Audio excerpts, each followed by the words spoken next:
Welcome in, everybody, to another episode of We Talk Freely. And if you notice, we got some new camera action going on. I'm Drew Smith, and I'm the host of this show. And we are going to get into a couple new videos that I found, a couple, campaign videos from Donald Trump and from Ted Cruz. Let's go ahead and get into them, because we don't have a lot of time to go. It's an invasion of America. Streets flooded with poison, killing millions. Enemies and tyrants on opposite sides of the globe laugh at us. Wars threaten us. The threat of nuclear annihilation, once forgotten, is now real again. America's weakness has become their strength. The global elitists who send your kids to war, who tell you a woman is a man and a man is a woman, who teach your children their country, their faith, their beliefs are a lie. They have corrupted every facet of American government, weaponized it against you.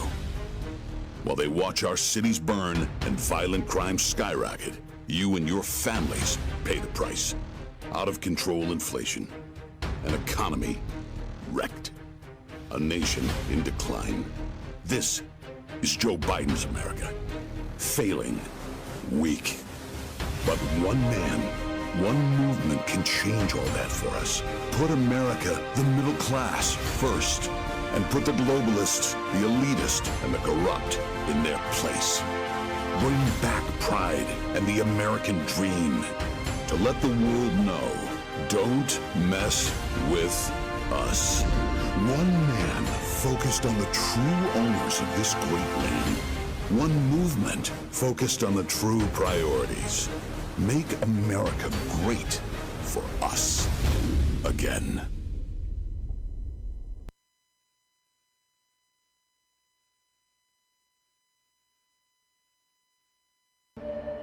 Attorney General Merrick Garland is the most partisan political attorney general in our nation's history. He has corrupted the Department of Justice. He has corrupted the FBI to protect and insulate Joe Biden and the Biden family's corruption.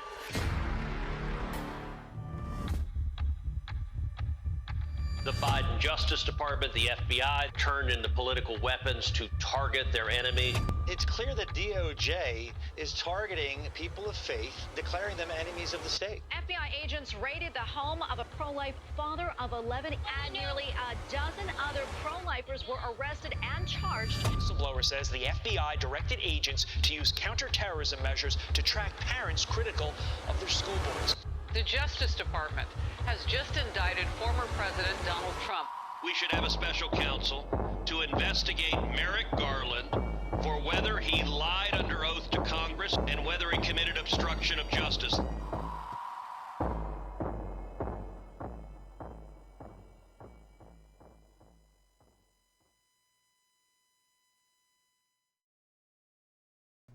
Powerful videos from both Donald Trump and Ted Cruz there, with extremely strong messages that I can't say I disagree with. You know, things were doing a lot better. They weren't perfect, but they were a lot better under that Trump administration. We have definitely seen the weaponization of this legal system. I don't know if you guys have noticed, and we're going to get into it probably next episode or the episode after.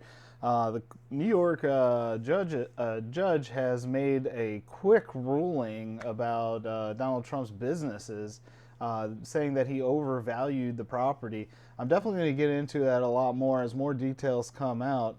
But right now, currently, as far as we know, there's an appeal that's going out against this really, really biased judgment.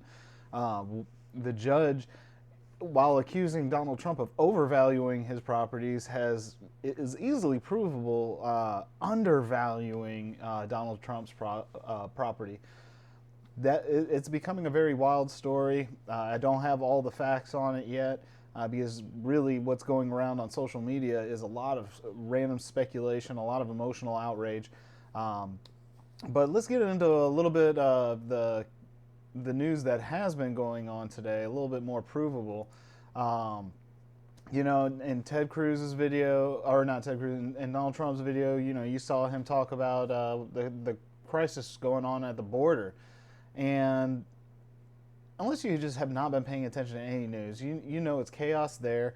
And in previous episodes, I've been talking about how people have been bussed out to multiple cities across the U.S., and these cities are getting very overwhelmed. You know, the New York mayor, was it Eric Adams? He's talking about how New York City is a sanctuary city, and recently he's kind of started to regret these sanctuary city claims. And to say kind of regret, it's kind of an understatement. From the Post-Millennial, New York Democrats to distribute flyers telling illegal immigrants to go somewhere else. Hold on. Wow. Here we are, folks. We've gone full circle. Y'all remember when Democrats were saying Republicans were racist for doing stuff like this. When Republicans were trying to churn immigrants around at the border, they were hating on people of other races. They were hating on minorities. Wow.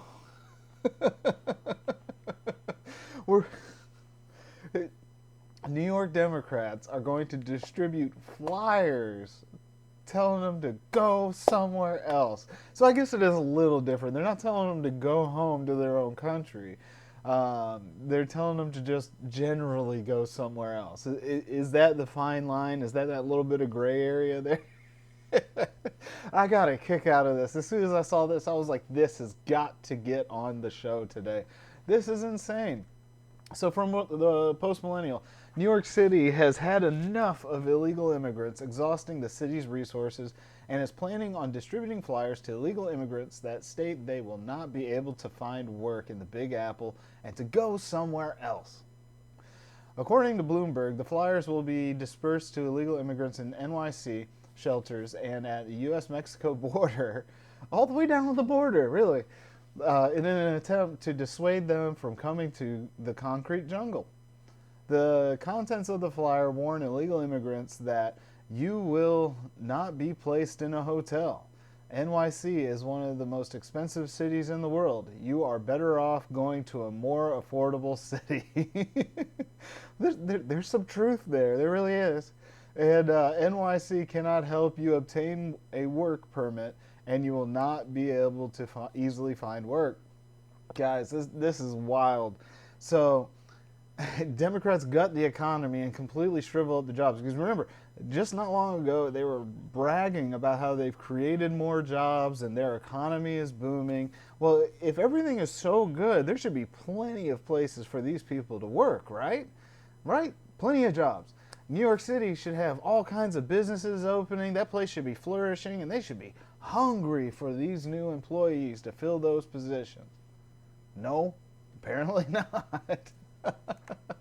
I'm sorry I'm getting a kick out of this, but you know, to see everything come full circle, to hear Democrats now singing a similar tune that Republicans were singing just so many years ago, that Democrats were literally condemning Republicans for, it seems like they're actually starting to awaken and not be woke. You know, like, whatever you want to say, they're starting to realize the truth and the facts of what have been happening to border states in the South as it comes all the way up north. Mayor Adams, good luck to you, sir. I hope you can pull this all together. We have a little bit more from Ted Cruz on this, and then we're going to move into everything that's going on with the Bidens. But I wanted to share this last video with you about the border from Ted Cruz. It is absolutely an invasion. An invasion allows you to defend yourself. But I'll tell you something striking. You played a minute ago an interview with the Border Patrol chief, whom I know well. And you've also many times interviewed Brandon Judd, who is the head of the National Border Patrol Union, a good friend of mine.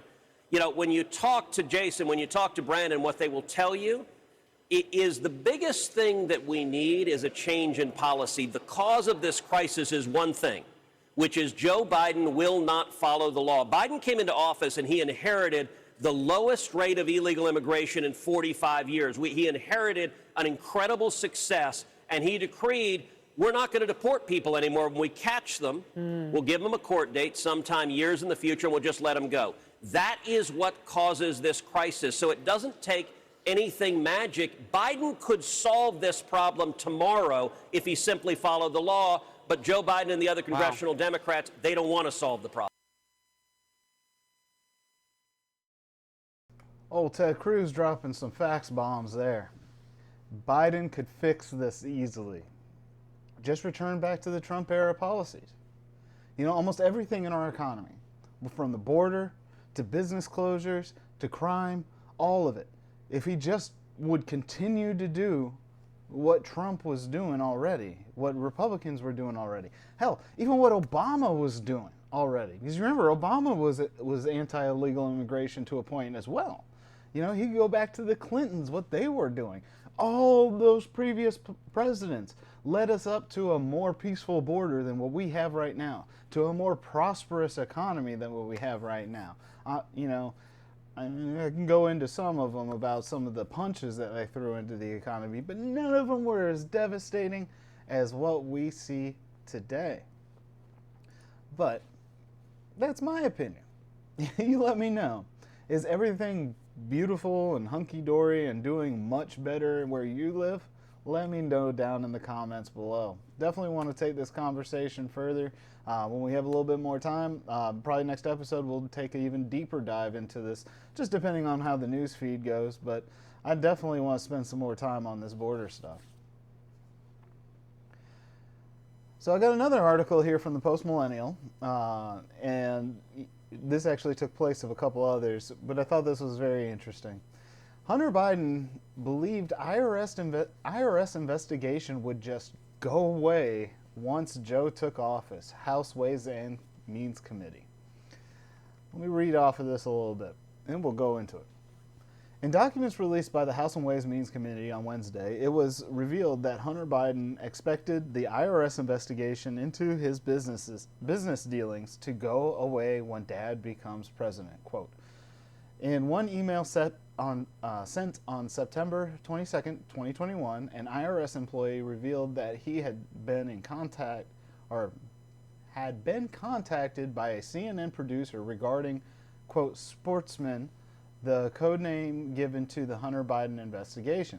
Quote, producer has an email from Hunter saying he expected all of this stuff to go away when his dad becomes president, unquote.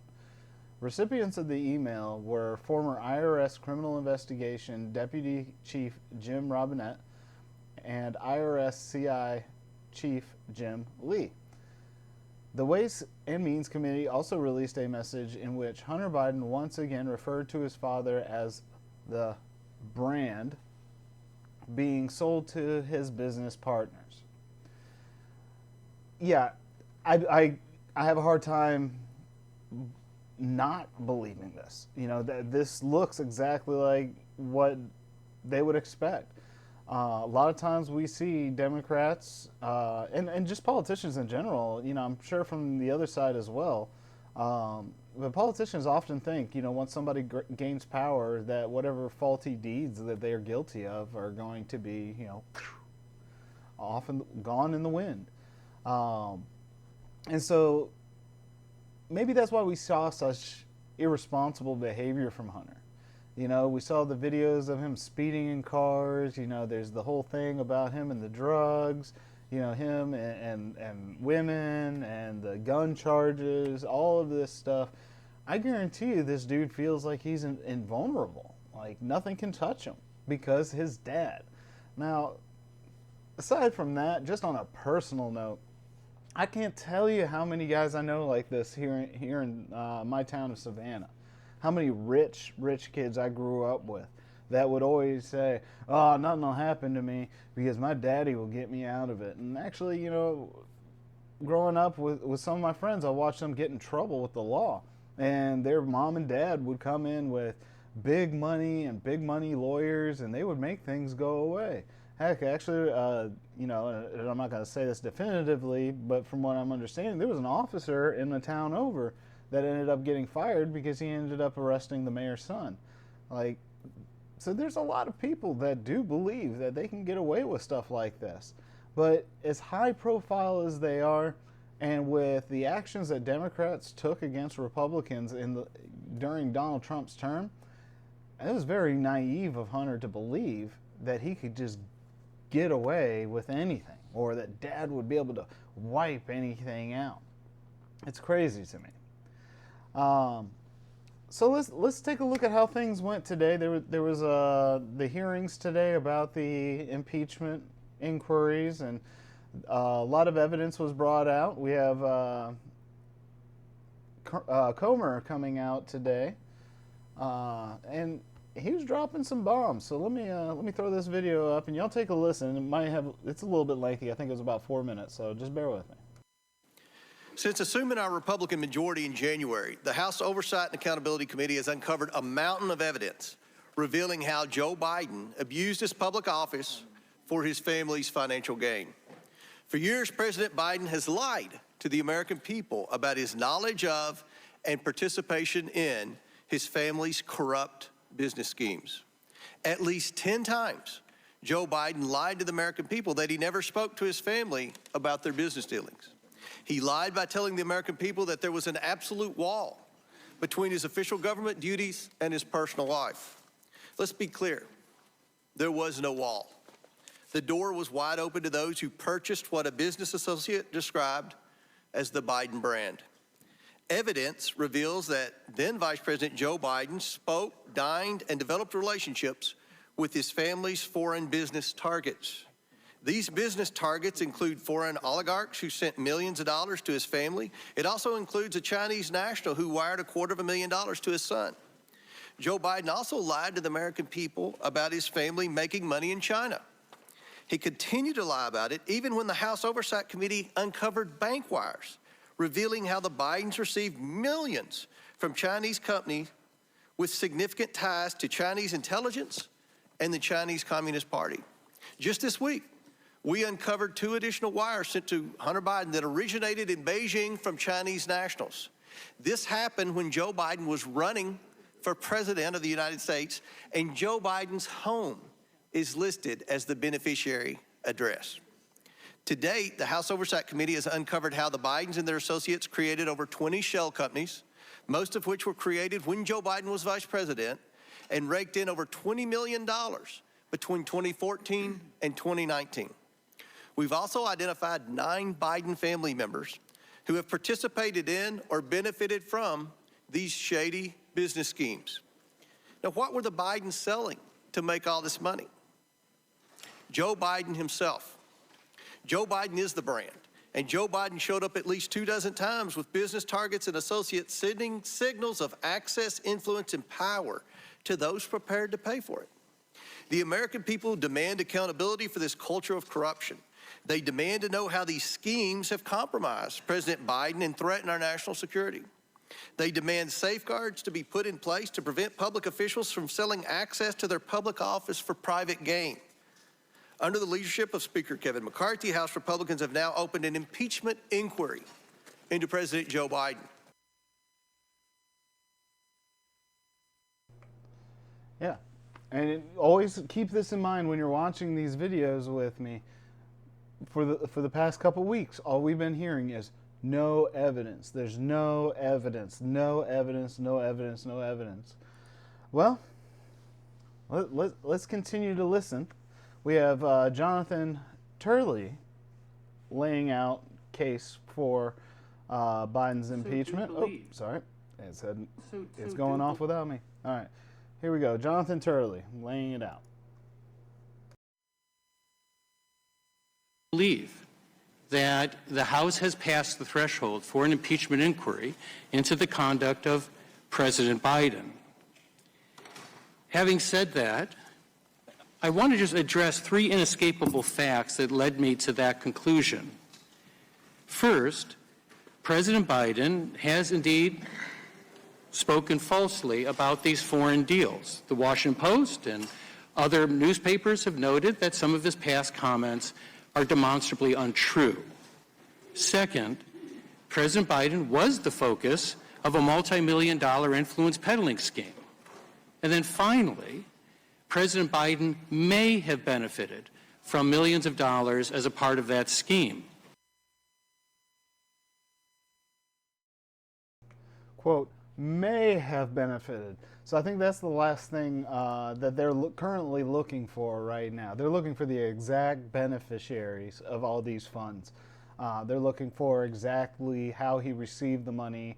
From my understanding, I'm no legal expert or anything on this, but from the information I'm gathering on this, they're looking for that last nail to put in the coffin as far as what Jonathan Turley is here talking about. But then it goes a little bit further. Attorney Eileen O'Connor. Now this one's a little bit longer, but she's got a lot to say on this as well. Let me get this going. Ms. O'Connor. Mr. Chairman, Ranking Member, members of the committee, the chairman invited me to share my thoughts on the conduct of the tax investigation into Hunter Biden. I make my comments on my own behalf as a private citizen and not on behalf of any person with whom or group with which I might be or have been affiliated.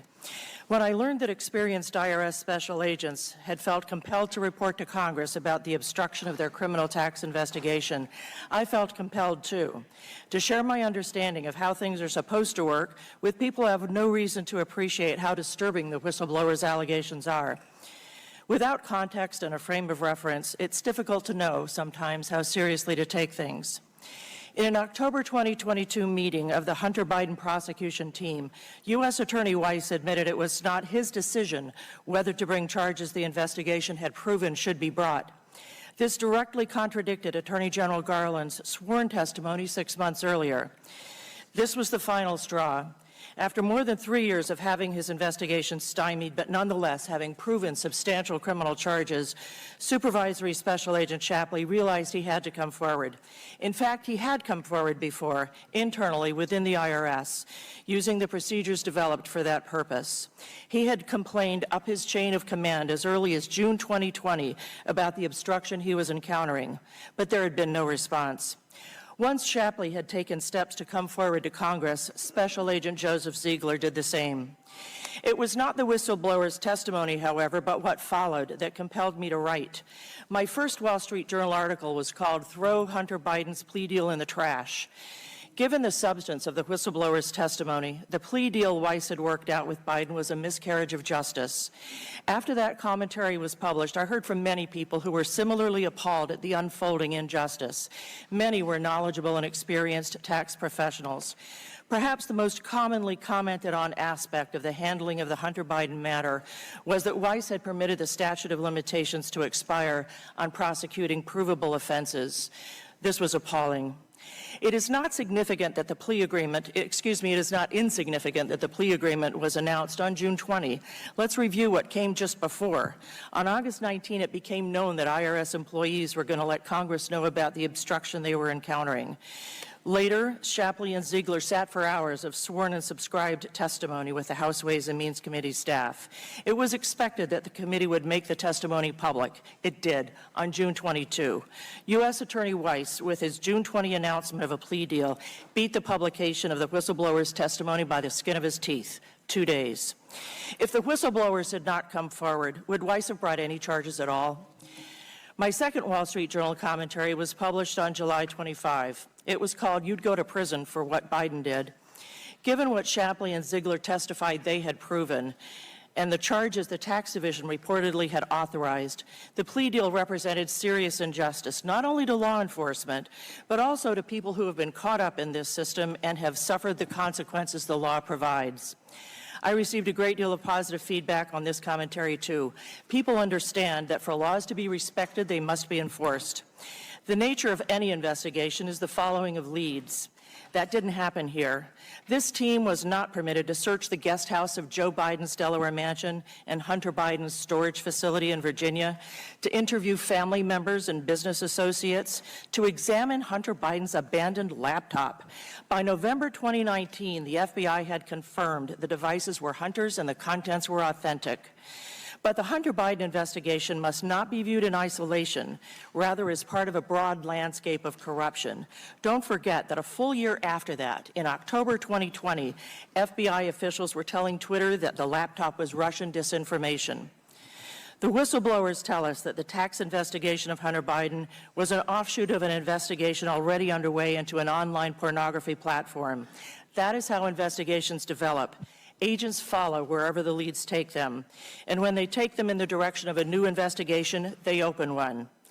Question: if U.S. Attorney Weiss had been in charge of that pornography investigation, would he have blocked the investigation into Hunter Biden's tax crimes? Fantastic questions that she asked right there. Would he have done that investigation? You know, and you listen to what she was saying as well. She was talking about how searches were blocked. You know, they weren't able to go into Hunter's storage or, you know, towards Biden's, any of his stuff. But yet we see what happened with Trump. You know, when they were going after him for secret documents and stuff like that, they were able to go through all his property. They were able to search and seize anything that they wanted to. But when it comes to Hunter and it comes to Joe Biden, we don't see that same kind of effort. We don't see that same kind of, I don't know, permission to do so. And so going back to what Hunter was talking about earlier, yeah, it does look like what Hunter was expecting to happen with getting off on all these charges, getting off on all these crimes. It does look like that's what the process that was being executed. When his dad gains power, he won't have to worry about anything, right? Well, lastly, in all of this, and this is just all stuff that's come out today, so, you know, nothing is specifically damning or anything like that, but it's pretty heavy stuff. And I think we're going to see a lot coming out of this, honestly. But, you know, lastly, we've got Byron Donalds here, and he bringing some receipts. So give me 1 second, let me get that set up. Let's check this out.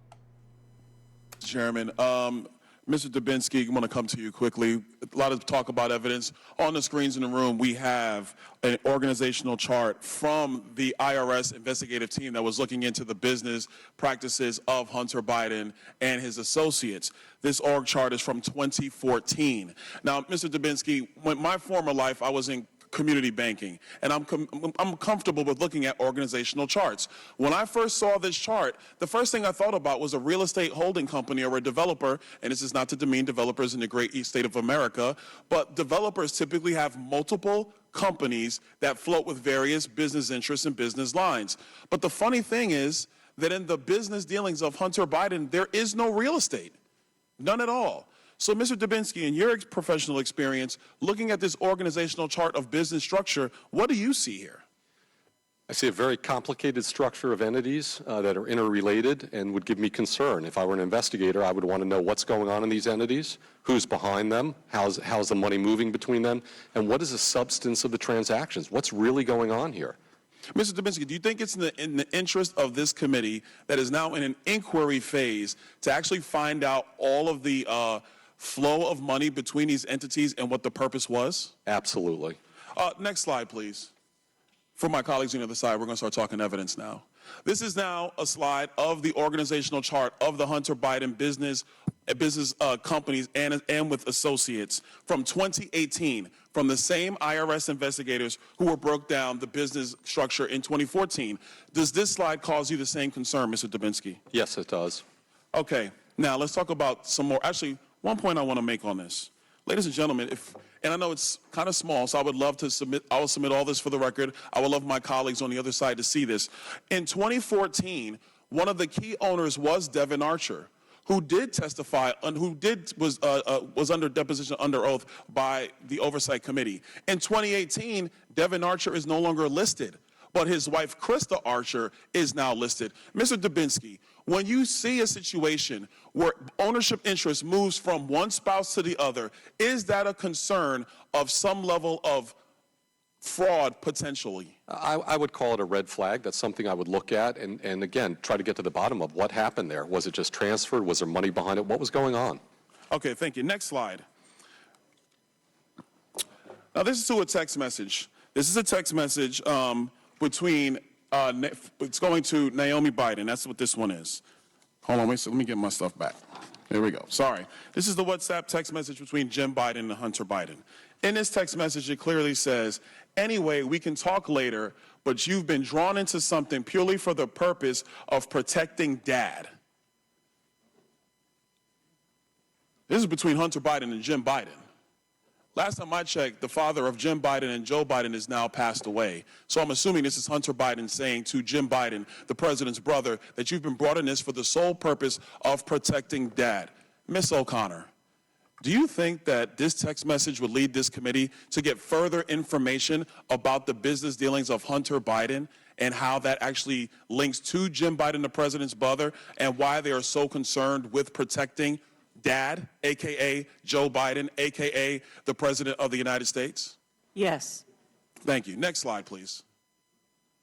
This is a text message between Hunter Biden and Naomi Biden. And this one is a famous one. Everybody knows this one. This is a famous one that says, I hope you all do what I did and pay for everything for this entire family for 30 years. It's really hard. But don't worry, unlike Pop, I won't make you give me half your salary. Mr. Dubinsky, if you saw a text message like this in a potential money laundering operation or a potential pay-for-play operation, would you be looking for information related to money going from son to father? Absolutely, without a doubt. Thank you. Next slide. Oh, this is a fun one. Ladies and gentlemen, this one is from 2018. This is about 4 months before Joe Biden launched his campaign for president of the United States, December 2018. The highlight is, this is a text message between Jim Biden and Hunter Biden. Hunter Biden was in a bad way, by the way. He was really strung out. He lost a bunch of money. He needed help. Jim Biden says, this can work. You need a safe harbor. I can work with your father alone. It'll probably take several months and everybody can read the text. Ms. O'Connor, Mr. Dubinsky, if you saw a text message like this between the president's brother and the president's son, wouldn't you be concerned about them trying to give plausible deniability for the president of the United States to not have any knowledge of said business dealings? It's worth, gentleman's time's expired, but please answer the question. It's worth investigating. Mr. Dubinsky? I would agree. I would investigate this. I yield back. Thank you. Byron Donalds, bring in the receipts, man. So now, whenever people say that there's no evidence, here it is, submitted. It's there, you know? Byron Donalds. This man's going to be the next Speaker of the House, I'm telling you. At least I'd love to see him as one. I think he's got what it takes to definitely take that role. If y'all remember, during Kevin McCarthy's, the vote for him, Matt Gaetz kept throwing him up as a nomination. I really think that that would be the right choice, honestly. This man does his homework. He knows what he's doing. He knows what he's talking about, and he knows how to ask the right questions. So, like I said, don't let people tell you that there's no evidence anymore. Plain and simple. This impeachment inquiry is definitely starting to churn up some results. There's too much here. Now, could you imagine if this was Donald Trump with all of this stuff, with all these kind of communications? Can you imagine? Like, we'd already have like 12 impeachments laid out from the Democrats on this. Now, Republicans are slow rolling it. And I've heard people talk about, well, maybe they're slow rolling it because they want it to come out at a certain time. You know, they want Biden to continue to run for president and then at the last minute take him down or something like that. I don't know. But, the evidence is coming out. It's there. And in those last 4 videos that I showed you, and just that small portion of the briefing, yeah, I guess briefing, you see the evidence that is laid out. You see it starting to come out. There's no denying it anymore. But I'll leave it at that. If you guys got any information to the contrary and you have anything that disputes this evidence that has come forward, please let me know in the comments below. I'm definitely open to having this conversation, and I want to learn as much as possible about everything that's coming to the front. Very curious. You know, again, innocent until proven guilty on everything, but it's looking kind of rough for old Biden and Hunter there. real rough. But we're going to move forward and get close to wrapping this up. So I got to ask you, did you guys catch the debates last night? Well, don't worry. I'm not going to cover it. Because during the debates, there was so much more going on. Let's see here. I don't know if y'all caught this video here. Let me bring this to the forefront. But let's check this out.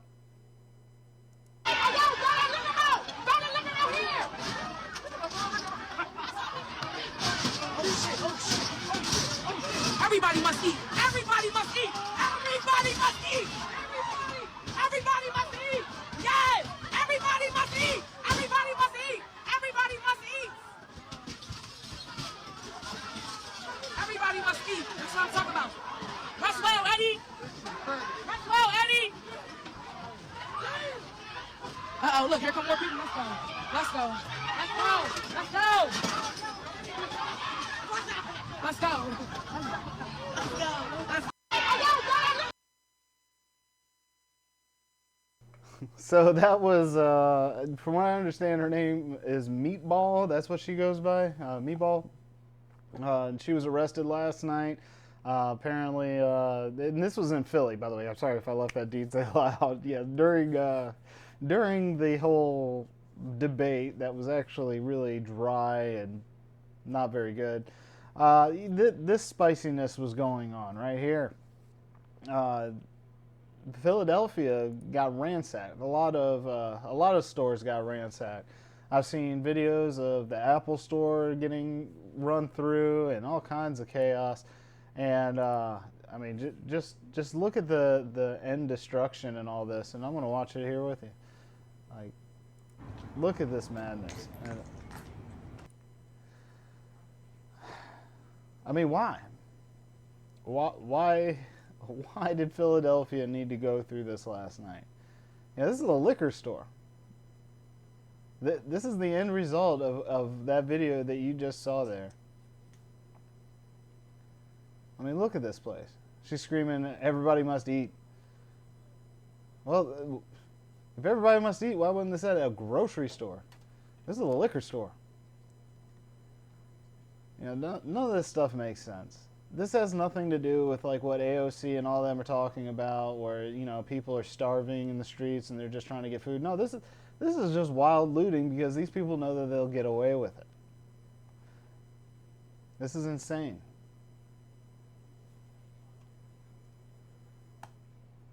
What good is this doing? What good is this chaos doing? Anybody, honestly. We're starting to see more and more of this all around the country. I mean, these are things that you would expect to see in, like, maybe just Chicago or something like that. No, this is Philadelphia. This is just last night. So this is what, I mean, look at this. The pizza place right there seems to be all right, but the hair salon, Nat's Beauty Supply, that's the place that got ripped apart. People got to eat, but they left the pizza alone. And they went after the beauty supply. And this is a grand opening place. So I want you all to think about that, right? Somebody just opened up a business. This is their grand opening for that business. How much money came out of their pockets to get this up and going? Pizza place, see it? It's just fine. Lights in the windows, everything just unscathed. But the beauty supply, bam, that's where they went in. That's not feeding your family.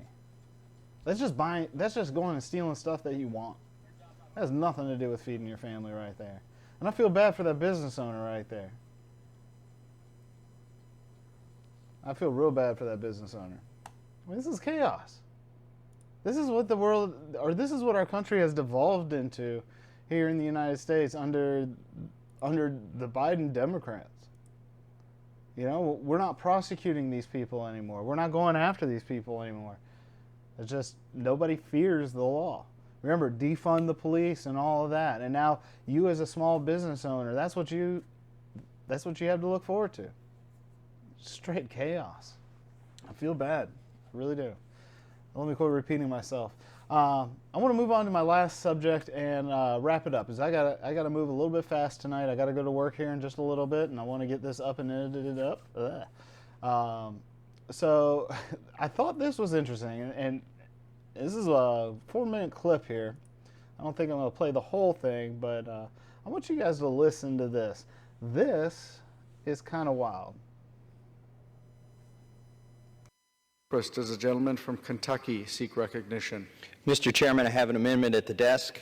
The clerk will designate the amendment. Amendment number 86, printed in Part F of House Report number 118-216, offered by Mr. Massey of Kentucky. Pursuant to House Resolution 723, the gentleman from Kentucky, Mr. Massey, and a member opposed, each will control 5 minutes. The chair recognizes the gentleman from Kentucky.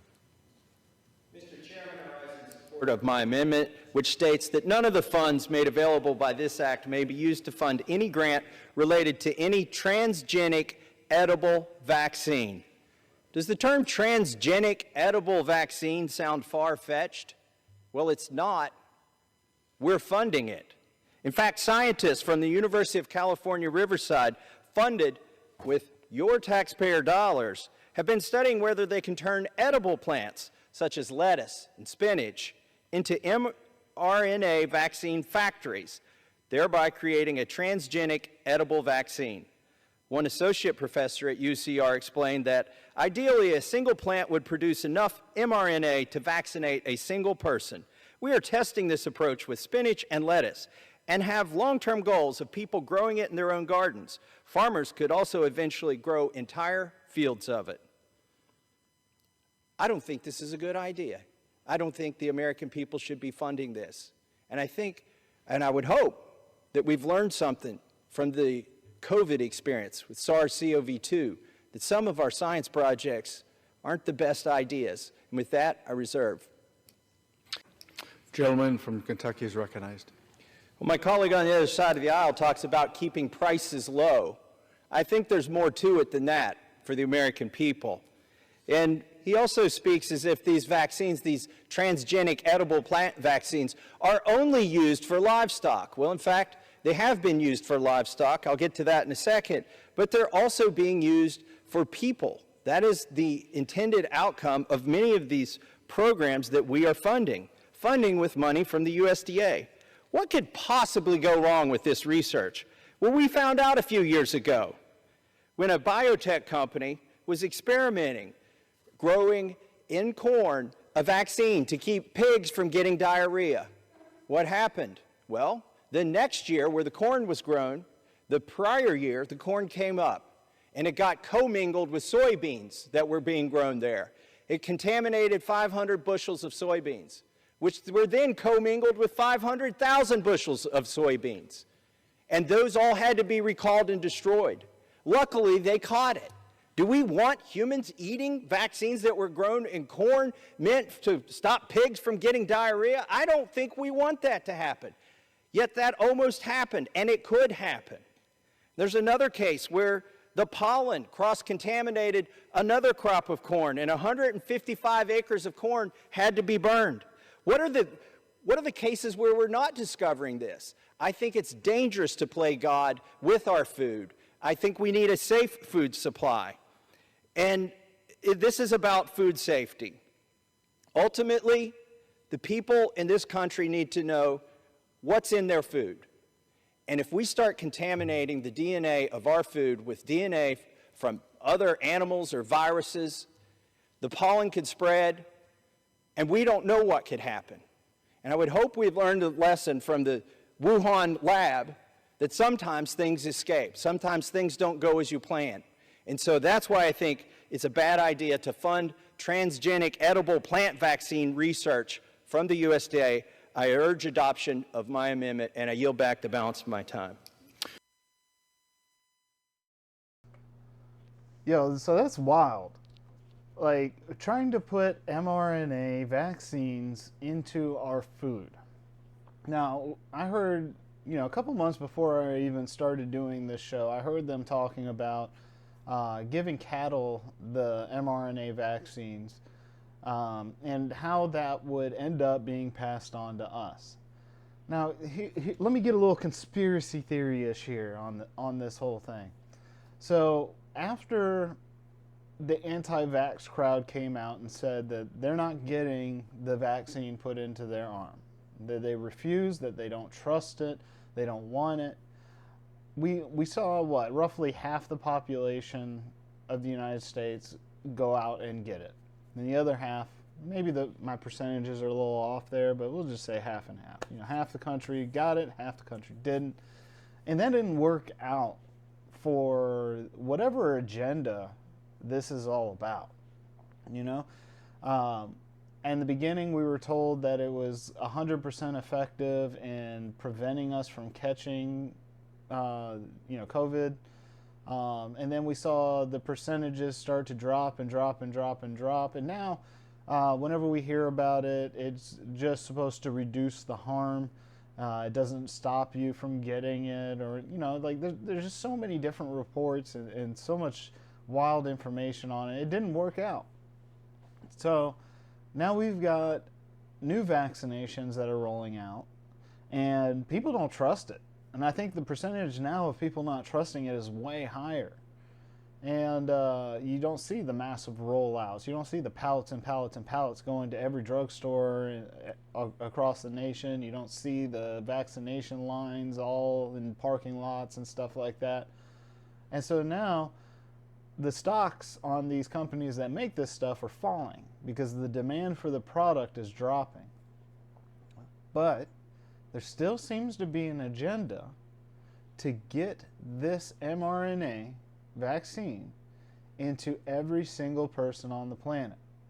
Now, if they're sneaking this stuff into our food, isn't that a violation of rights? In some form or fashion, isn't that a violation of our rights? If we choose not to put that in our systems, and they're not disclosing this stuff in our food, and they're just sneaking it into vegetables and stuff like that, I'm pretty sure that's a hell of a violation.